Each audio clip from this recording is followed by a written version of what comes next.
Sa pool sa dashcam video na ito ang pagkakahagip ng isang pampasaherong bus sa isang patawid na 8 taong gulang na batang babae sa barangay San Jose, Camarines Sur, bandang alas 8 ng umaga nitong Sabado, Hulyo 19. Batay sa ulat ng San Jose Municipal Police Station, galing Goa, Camarines Sur, pumara sa kanilang sinasakyang jeep ang mga magulang ng biktima. Subalit pagkababa ng sasakyan ay kumaripas ng takbo ang biktima patawid ng kalsada na nauwi naman sa pagkakahagip sa kanya ng bus na nooy patungo sa bayan ng Pili at nagresulta sa mga tinamunyang sugat sa iba't ibang bahagi ng kanyang katawan.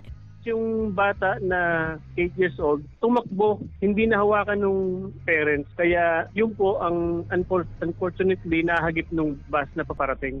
Yung bata po nagtamo ng minor injury, dinala po sa pagamutan. Voluntaryo namang sumuko ang driver ng bus sa otoridad.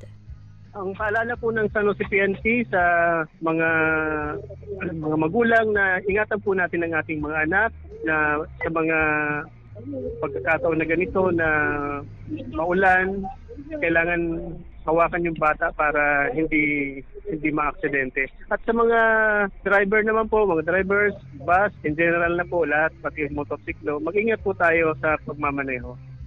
Hindi na rin sinampahan pa ng pamilya ng kaukulang kaso ang bus driver matapos na akuin nito ang gasto sa pagpapagamot sa biktima. Para sa mga balitang Tatak Bicol, Angeline Dagta.